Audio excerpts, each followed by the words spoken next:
हमारी हालत ही बड़ी अजीब है। हमने कुर्बानी की तो उनके लिए की जिनके घर पहले ही गोश्त मौजूद है। हकीकत बात है, आज कुर्बानी वही बंदा करेगा ना जिसके पास पैसे हैं।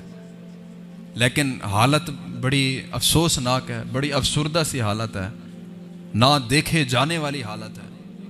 कुर्बानी वो बंदा कर रहा है जिसके पास पैसा है, लेकिन कुर्बानी का गोश्त भी उसी घर में जा रहा है जहां से प्लेट में वापस गोश्त आ रहा है। ये अजीब तमाशा लग गया यार, ये कैसी कुर्बानी है। और फिर बाद में गिले शिकवे किए जा रहे होते हैं कि भाई देख ले, मैंने गोश्त भेजा था, तूने नहीं भेजा, मैंने सुना है। फिर ये भी कहा जाता है, देख ले मैंने तुझे जो गोश्त भेजा था ना उसमें कमाल की बोटियां थी, तूने तो सारी हड्डियां भेजी हैं। ये कुर्बानी है क्या? ये कुर्बानी, ये एहसार रह गया क्या? ये सुन्नत है जो हम अदा कर रहे हैं? कुर्बानी इसलिए नहीं है। मुझसे मसले पूछे जाते हैं कि हज़रत साहब हम मुहर्रम में गोश्त खा सकते हैं कि नहीं खा सकते, हम रमज़ान में गोश्त खा सकते हैं कि नहीं खा सकते, पूरा साल गोश्त खा सकते हैं। और ये भी पूछा जाता है कि हज़रत 3 हिस्से हैं, क्या मैं 3 अपने पास रख सकता हूँ? मैं बड़ा हैरान होता हूँ ये सवाल सुन के। जवाब देना पड़ता है, हमारी ड्यूटी है। अगर नहीं देंगे तो हमारा वहाँ पर जवाब लिया जाएगा कि तुम्हारी ड्यूटी लगी थी, क्यों नहीं बताया था। हमें बताना पड़ता है। भाई गोश्त पूरा साल खा सकते हो, मुहर्रम में मना नहीं है गोश्त खाना। अब अगला महीना मुहर्रम का है, आप मुहर्रम में भी कुर्बानी का गोश्त खा सकते हैं, नाजायज़ नहीं है। और आप तीनों हिस्से घर भी रख सकते हैं, वो भी नाजायज़ नहीं है। ठीक है, तीनों आप खाएं, पूरा साल आप गोश्त खाएं, लेकिन यार ये भी तो देखें ना कि तीनों के तीनों हिस्से घर रखना भी नाजायज़ नहीं है, लेकिन तीनों ही दे देना ये भी नाजायज़ नहीं है। पूरा साल गोश्त खाना ठीक है, लेकिन सारा तकसीम कर देना ये भी ठीक है। अब जहाँ हालत ये हो कि हज़रत बंदा एक वक्त का खाना खाने के लिए भी इतना परेशान हो, वहाँ पर हम ये मसले पूछ रहे हो कि किबला कुर्बानी का गोश्त हम कितना देर रख सकते हैं अपने पास? कि हमारी हालत ऐसी नहीं हो गई? क्या हम अपने घरों में फ्रिजों में गोश्त स्टोर नहीं कर रहे? कि हम ये नहीं कर रहे कि यार पूरा साल गोश्त खाएंगे? और ये भी ज़हन में रखें, कुरान मजीद की आयत जो मैंने पढ़ी है, ना हमारा गोश्त ना ही उसका खून रब ताला के हुजूर वो नहीं जाता, हमारा तकवा जाता है।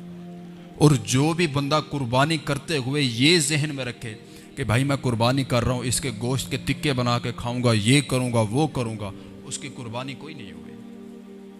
क्योंकि नीयत उसकी गोश्त खाने वाली थी, तकवा ही नहीं था। को रब ताला के हुजूर तो गोश्त या खून तो नहीं पहुँचना था, तेरी नीयत पहुँचनी थी, तेरा तकवा पहुँचना था, जो तूने इख्तियार ही नहीं किया। फिर ये तो फजूल है, ये तो ज़ाय किया सब कुछ तूने। तो आज हमारी कुर्बानियाँ ऐसी रह गई हैं। हकीकत बात है, अगर कोई आ रहा है तो धक्के मार मार के दे रहे हैं, और लाइन में लग जाओ भाई, ये ऐसे कर रहे हैं। वो भाई अभी गोश्त बन रहा है और जिसने बनवाया वो अभी अंदर बैठा, वो बाहर आएगा तो तकसीम करेगा। ये कैसी कुर्बानी है भाई?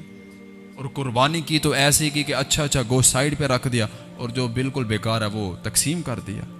ये कुर्बानी नहीं है मेरे भाइयों, कभी ना ऐसा करना।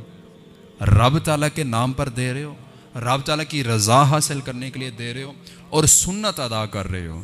और जिनकी सुन्नत अदा कर रहे हो, ज़रा उनको उठा के देखो तो, उनको पढ़ो तो सही कि उन्होंने ज़िंदगी कैसे गुजारी है, उन्हें कितनी बड़ी बड़ी आजमाइशों में रब ताला का शुक्र अदा किया है।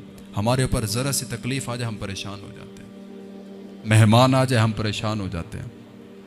चलो जी अब मेहमान आ गए, इसको भी खिलाना पड़ेगा। घर में कुछ नहीं था इसलिए परेशानियाँ हमारे घर आ गया कि एक वक्त का खाना बच जाएगा, तू खिला रहा उसको, रब ताला दे रहा है।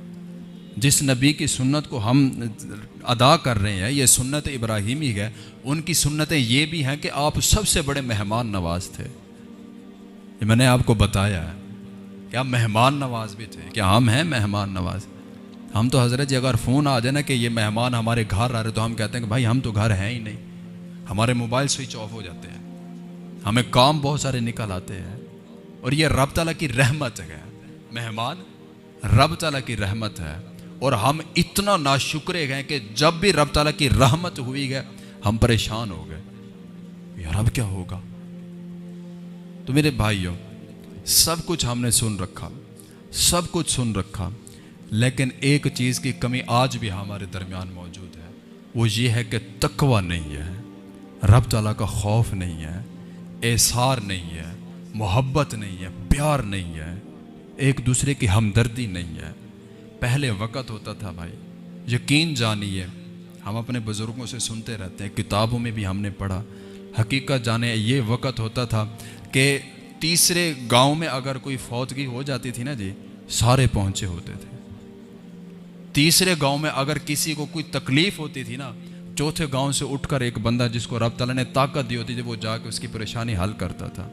और आज हज़रत जी आप शहर भी छोड़ दें, आप गांव तीसरा चौथा छोड़ दें, एक गली से दूसरी गली का पता कोई नहीं है कि क्या हो रहा है।